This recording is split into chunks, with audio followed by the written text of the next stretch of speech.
الحمد لله رب العالمين والصلاة والسلام على سيد الرسل وخاتم النبيين وعلى آله وأصحابه وأتباعه أجمعين أما بعد۔ آج 6 ستمبر ہے جو قومی سطح پر یوم دفاع پاکستان کے طور پہ منایا جاتا ہے۔ شہداء کا تذکرہ ہوتا ہے، تحریک پاکستان کے شہداء کا، سن 65 کی جنگ کے شہداء کا، اور ملک کی جغرافیائی سرحدوں کی حفاظت میں جب بھی جہاں بھی ہمارے نوجوانوں نے قربانیاں دی ہیں، فوجیوں نے، سول نے، ان کا تذکرہ ہوتا ہے، ان کو خراج عقیدت پیش کیا جاتا ہے، ان کے لیے دعا کی جاتی ہے، اور وطن کے دفاع کے لیے تجدید عہد کیا جاتا ہے۔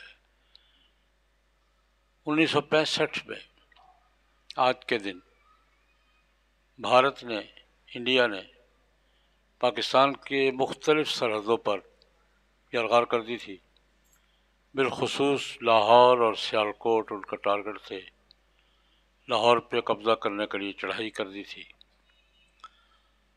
پاکستان فوج کے جوانوں نے قربانیاں دے کر اور قوم نے وحدت کا اظہار کر کے فوج کی پشت پر کھڑے ہو کر ملک کا دفاع کیا تھا۔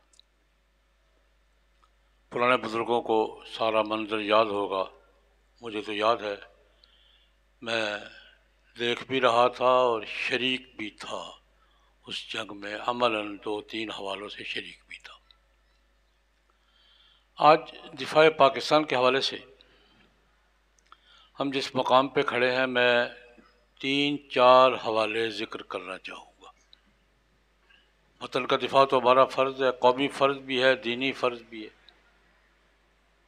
اور وطن کا دفاع سنت رسول بھی ہے صلی اللہ علیہ وسلم۔ لیکن اس کے دائرے 4 دائرے میں عرض کرنا چاہوں گا۔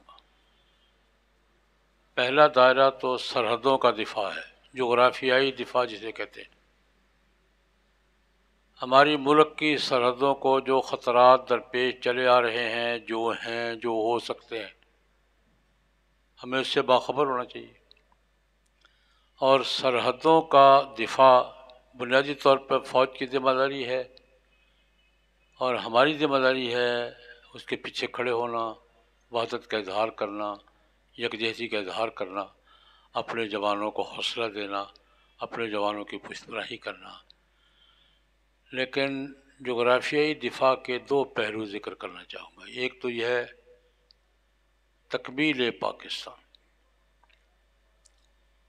پاکستان جب ہم نے آج سے 5 صدی پہلے ایک جدوجہد کے نتیجے، طویل جدوجہد کے نتیجے میں وطن آزاد ہوا تھا اور پاکستان قائم ہوا تھا، تو جو سرحدیں ہمارے ذہن میں تھیں آج وہ نہیں ہیں۔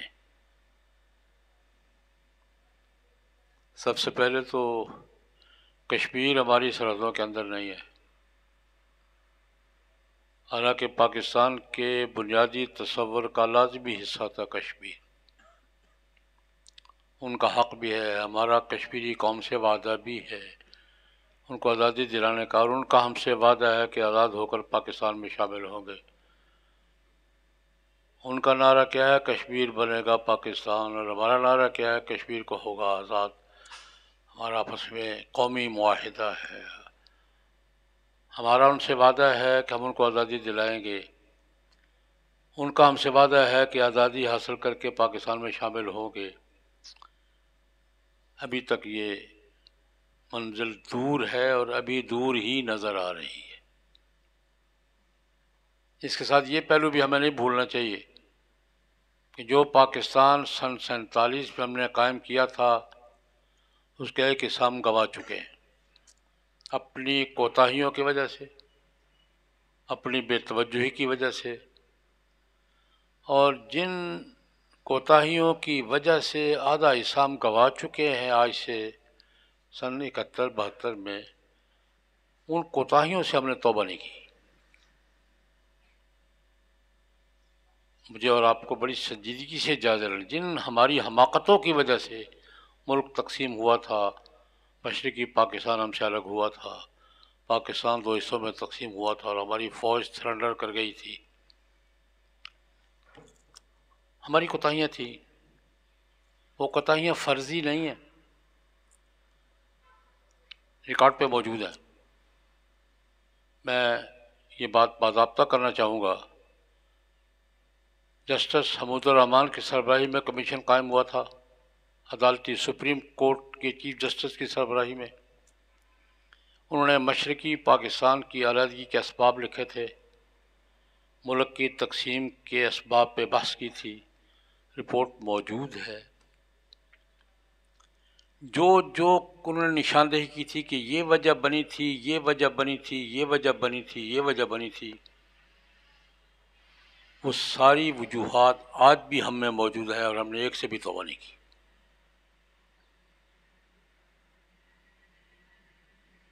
میری دعوت ہے پڑھے لکھے دوستوں کو، نئی نسل کو بالخصوص، کہ جسٹس حمود الرحمان کمیشن نے مشرقی پاکستان کی علیحدگی کے جن اسباب کا تعین کیا تھا، وجوہات بیان کی تھی، وہ وجوہات آج بھی موجود ہیں. نہ ہم ان سے توبہ کر رہے ہیں، نہ ہمیں ان پر شرمساری ہے.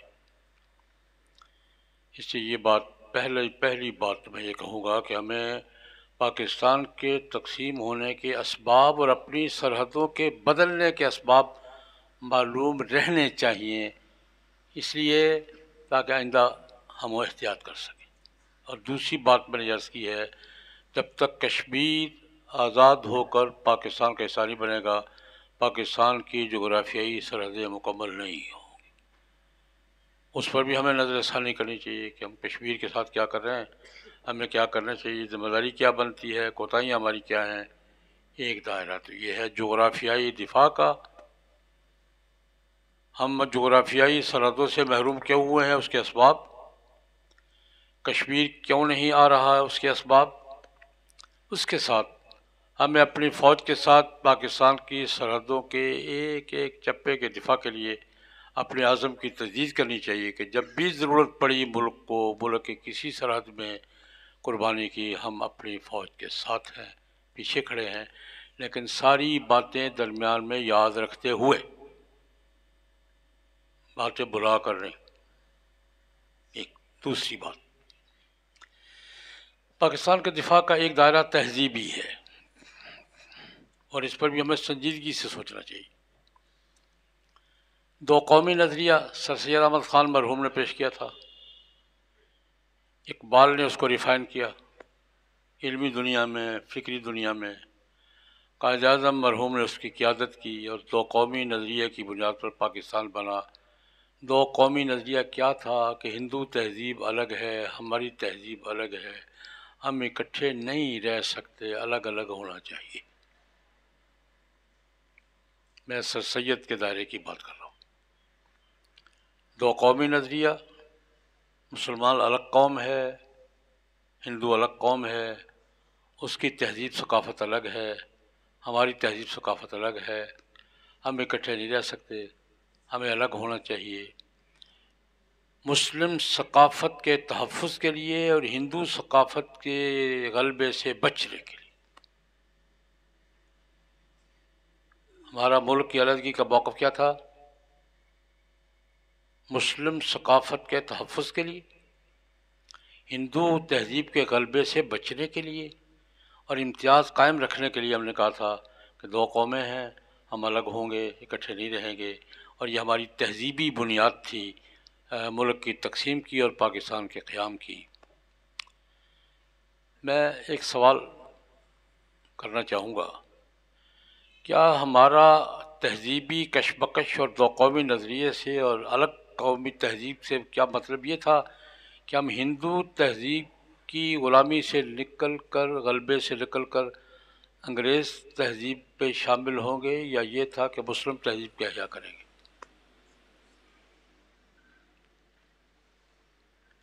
تہذیب کے نام پر، ثقافت کے نام پر، کلچر کے نام پر، تمدن کے نام پر ہم نے جو علیحدگی اختیار کی تو ٹارگٹ کیا تھا؟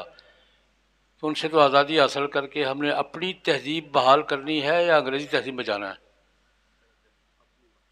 اور ہم کر کیا رہے ہیں؟ ہماری تہذیب کہاں ہے؟ آج ہمارے کالجوں میں، یونیورسٹیوں میں، ہماری دانشگاہوں میں کون سی تہذیب جڑ جڑ پکڑتی جا رہی ہے اور اسلامی روایات کہاں جا رہی ہے؟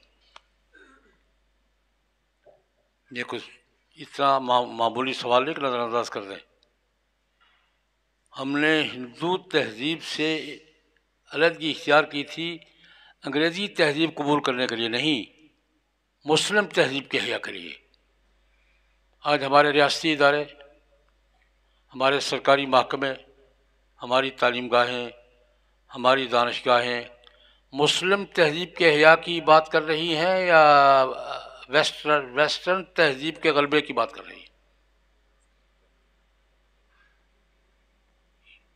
اور یہ مسلم تہذیب کے احیاء کی بات کس نے کر رہی ہے؟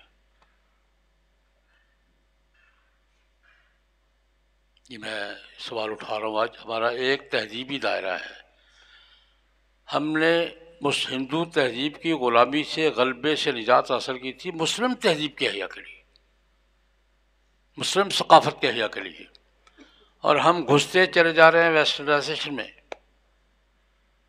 مغربی تہذیب کے غلبے میں گھستے جا رہے ہیں، اور مغربی تہذیب ہم پر پنجہ گاڑے ہوئے۔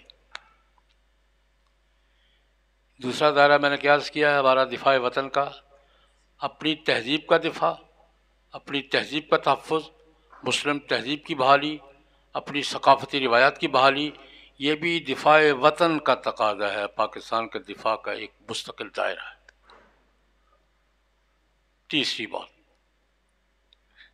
ہم پر قبضہ کیا تھا 1757 میں، یہاں آئی تھی ایسٹ انڈیا کمپنی، معیشت کے نام پر، تجارت کے نام پر داخل ہوئے تھے، لڑائیاں شروع کر دی تھی، قبضہ کر لیا تھا، بڑھتے بڑھتے دہلی تک آئے تھے اور پورے انڈیا کو کنٹرول کر لیا تھا۔ تجارتی کمپنی تھی، فوج نہیں تھی، فوج یہاں آ کر بنائی تھی، فوج ہم بنے تھے۔ بڑی تلخ تلخ باتیں کروں گا آج، فوج ہم بنے تھے، تجارت کے نام پر، معیشت کے نام پر ایسٹ انڈیا کمپنی نے قبضہ کیا تھا۔ 100 سال اس کا قبضہ رہا، پھر برطانیہ خود آ گیا، 190 سال قبضہ رہا۔ آغاز معیشت پر قبضے کا تھا، آج ہماری معیشت اسی پوزیشن پہ واپس چلی گئی ہے۔ میری اصحاب فکر کو، اصحاب دانش کو دعوت رہتی ہے اور آج ہے، ایسٹ انڈیا کمپنی نے ہمارے ساتھ معیشت کے میدان میں کیا کیا تھا 100 سال، اور آج آئی ایم ایف ہمارے ساتھ معیشت کے میدان میں کیا کر رہی ہے؟ کسی دوست کو کوئی فرق نظر آتا ہو تو نشاندہی فرما دیں۔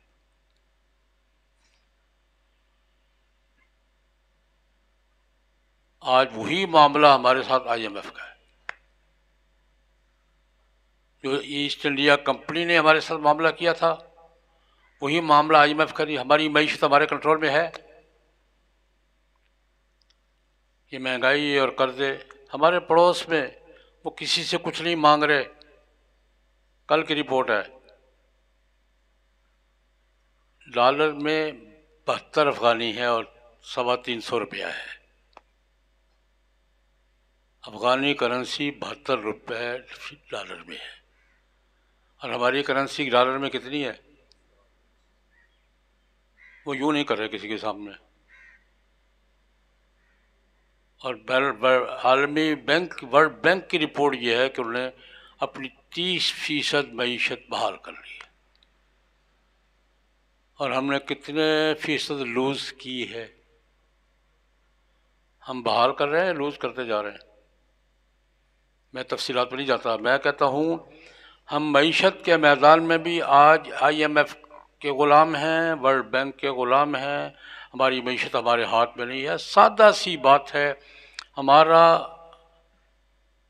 اسٹیٹ بینک، ہمارا ملک، ہمارا سرکاری بینک ہے، ریاستی بینک ہے، کنٹرول کس کا ہے؟ اسٹیٹ بینک پہ نگرانی کس کی ہے؟ کنٹرول کس کا ہے؟ پالیسیاں کون بناتا ہے اسٹیٹ بینک کی؟ دکان میری ہے، غلہ میرا ہے، چابی اس کے پاس ہے. آپ یہ کاروباری شہر ہے، مجھے یہ بات سمجھانی مشکل نہیں ہے. دکان میری ہے، سارا سامان میرا ہے، کاروبار میرا ہے. گلے کی چابی کس کے پاس ہے؟ IMF کے پاس. آج ہمیں ملک کی معیشت کو آزاد کرائے بغیر ہم ملک کے دفاع کی بات کریں گے تو اپنے آپ کو دھوکہ دیں گے. ہمیں دھوکے کی فضا سے نکلنا چاہیے. ہمیں دو ٹوک سامنا کرنا پڑے گا IMF کا، ورلڈ بینک کا، ان کی پالیسیوں کا، اور ملک کی معیشت کو ان کے چنگل سے نجات دلانے کے لیے ہمیں سٹینڈ لینا ہوگا. سٹینڈ دو طبقوں کو، ایک طبقہ یاش طبقہ، اس کا یاشیاں چھوڑنی ہوں گی، ایک طبقہ عوام کا، عوام کو متحد ہونا ہوگا. میں یہاں ایک فارمولہ ذکر کرنا چاہوں گا. حضرت عمر بن عبدالعزیز رحمہ اللہ تعالی جب امیر المومنین بنے ہیں، ان کو بھی یہی مسائل درپیش تھے. سب سے پہلے انہوں نے کیا کیا؟ سن 101 ہجری میں سب سے پہلے کیا کیا؟ تمام اپر کلاس سے جتنی جائیدادیں، جتنے اثاثے تھے بیت المال کے اور سرکاری رقوم، سب ضبط کی، بیت المال میں واپس کی. اپنی ذاتی زندگی میں تعیش چھوڑا، سادہ زندگی پر آئے. جب تک ہمارا عیاش طبقہ، خواہ وہ وردی میں ہو خواہ بغیر وردی کے، جب تک عیاشی نہیں چھوڑیں گے ملک کی آزادی کا تحفظ ممکن نہیں ہے، چھوڑنی پڑے گی. دوسری بات عمر بن عبدالعزیز نے کیا کی؟ ٹیکس ختم کیے تھے، اور یہ تاریخی واقعہ ہے. انہوں نے عوام پر ٹیکس، یہ ٹیکس بھی ختم، یہ بھی ختم، یہ بھی ختم. تو وزارت خزانہ والوں نے اعتراض کیا کہ جناب پیسے کہاں سے آئیں گے؟ انہوں نے کہا دیکھو 1 سال دیکھو. سال کے بعد کی رپورٹ ہے. انہوں نے کہا یہ دیکھو، جب ٹیکس تھے تو تمہاری آمدنی 2 کروڑ سالانہ تھی، ٹیکس نہیں ہے تو 12 کروڑ سالانہ ہے. ہمیں مغربی معیشت کے اصولوں کو چھوڑنا ہوگا، ہمیں اپنے پاؤں پہ کھڑا ہونا ہوگا، قناعت اختیار کرنی ہوگی، IMF کے سامنے سٹینڈ لینا ہوگا. ایک دفعہ تو لینا ہی ہوگا. میں نے تیسرا دائرہ کیا کیا ہے؟ ملک کی معاشی خود مختاری جب تک بحال نہیں ہوگی قومی آزادی مکمل نہیں ہوگی. 3. چوتھا دائرہ نظریاتی. ہم نے پاکستان بنایا، پاکستان بنانے سے پہلے بھی کہا تھا کہ ہم یہاں کیا کریں گے، کس کی حکومت قائم کریں گے؟ اللہ رسول کی. پاکستان بننے سے پہلے بھی ہم نے کیا وعدہ کیا تھا، اور پاکستان بننے کے بعد ہم نے طے کیا کیا؟ قرارداد مقاصد کیا ہے؟ یہی ہے. یہاں حکومت کس کی ہوگی؟ اللہ کی. عوام کے منتخب نمائندے حکومت کریں گے، لیکن کس کی؟ اللہ کی، اللہ کے رسول کی. قانون کس کا ہوگا؟ قرآن و سنت کا. ہم نے خود اعلان کیا. پھر ہمارے دستور میں لکھا ہے کہ حاکمیت اعلیٰ اللہ کی ہے، بالادستی قرآن و سنت کی ہے، شریعت کے قوانین نافذ کرنا حکومت کی ذمہ داری ہے، سود کا خاتمہ حکومت کی ذمہ داری ہے. ہم نہیں کر رہے. اور ہمیں اس محاذ پر بھی بین الاقوامی دباؤ کا سامنا ہے. آج بین الاقوامی حلقے اور لابیاں، NGOs، یورپی یونین سمیت، امریکہ سمیت، IMF سمیت ہم سے کیا مطالبے کر رہے ہیں؟ پاکستان کو سیکولر ملک بناؤ. یہی مطالبہ ہے نا. قرارداد مقاصد کو ہٹاؤ پیچھے، قرآن و سنت کی بالادستی کی شرط ختم کرو، سود کے خاتمے کی شرط ختم کرو. اور سب سے بڑی بات، ہم نے اپنے عقیدے کے دفاع کے لیے متفقہ قومی فیصلہ کیا تھا ختم نبوت کے تحفظ کا سن 74 میں. سب سے زیادہ دباؤ اس معاملے میں بین الاقوامی دائرہ کو ختم کرو. یہ پاکستان کا نظریاتی دفاع ہے کہ ہم قرارداد مقاصد کا تحفظ کریں، دستور کی اسلامی دفعات کا تحفظ کریں، ختم نبوت کے مسئلے پر قومی فیصلے کا تحفظ کریں، اور اس کے لیے کھڑے ہو جائیں شعور کے ساتھ. یہ ہماری ذمہ داری ہے یا نہیں ہے؟ قرارداد مقاصد کا تحفظ ہماری ذمہ داری ہے یا نہیں ہے؟ سود کا خاتمہ ہماری ذمہ داری ہے یا نہیں ہے؟ سود کی لعنت سے نجات حاصل کرنا ہماری ذمہ داری ہے یا نہیں ہے؟ ختم نبوت کے متعلق قومی فیصلوں کو بحال رکھنا اور بیرونی دباؤ کا مقابلہ کرنا ہماری ذمہ داری ہے یا نہیں ہے؟ ذرا تھوڑا عمومی منظر پہ نظر ڈال لیں. یہ باتیں کچھ جماعتیں ہی کر رہی ہیں. فیصلہ سب نے کیا تھا. میں یہ بات پھر دہراؤں گا. قرارداد مقاصد منظور کسی علماء کی جماعت نے کی تھی یا پارلیمنٹ نے کی تھی؟ 73 کے دستور میں اسلامی دفعات علماء نے شامل کیے تھے یا پارلیمنٹ نے متفقہ طور پر کیے تھے؟ قادیانیہ کو غیر مسلم اقلیت قرار دینے کا فیصلہ علماء کا تھا یا پارلیمنٹ کا تھا؟ پارلیمنٹ کا فیصلہ قومی فیصلہ ہوتا ہے. قوم کے باقی طبقات کدھر ہیں؟ کہاں ہے تاجر؟ کہاں ہے وکیل؟ کہاں ہیں وہ جماعتیں جنہوں نے قرارداد مقاصد پہ دستخط کیے تھے، جنہوں نے 73 کے دستور پر دستخط کیے تھے، جنہوں نے ختم نبوت کے فیصلے، وہ کہاں بھاگ گئے ہیں؟ کیوں بھاگ گئے ہیں؟ میرا سوال درست ہے یا نہیں؟ جب فیصلہ کرنے میں سب اکٹھے تو دفاع کرنا کس نے مولوی کا کام کیا ہوا ہے؟ میں تلخ بات کر رہا ہوں لیکن کر رہا ہوں. فیصلہ مل کے کیا تھا. قرارداد مقاصد کا فیصلہ بھی اکٹھے مل کے کیا تھا، دستور کا فیصلہ بھی اکٹھے مل کے کیا تھا، ختم نبوت کا فیصلہ بھی مل کے سب نے مل کے کیا تھا. کریڈٹ لینے میں بھی سب آگے آگے ہم نے کیا تھا. اس کو چیلنج درپیش ہے. چیلنج میں سامنے کیوں نہیں آ رہی سیاسی پارٹیاں، وکلاء، تاجر برادری، ملک کے دوسرے طبقات؟ تمہارے متفقہ فیصلے کو چیلنج ہو رہا ہے اور آپ آرام سے گھروں میں بیٹھے جی مولوی صاحب تم کام کرو جی ثواب ہوگا. ہمیں تو ہوگا ہی انشاءاللہ، میں اس سے انکار نہیں کرتا.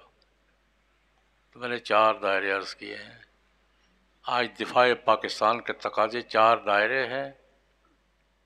ہم نے ملک کی سرحدوں کی تکمیل بھی کرنی ہے، دفاع بھی کرنا ہے.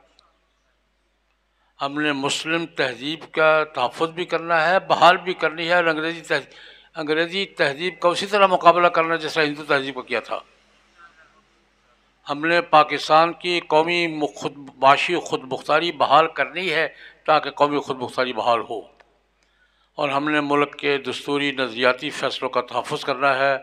آج ہم اس کے لیے اپنے عہد کی انشاءاللہ العزیز جب تک زندہ ہیں یہ کام کرتے رہیں گے، اور اس کے لیے جو قربانی ہم سے ہو سکی دیں گے.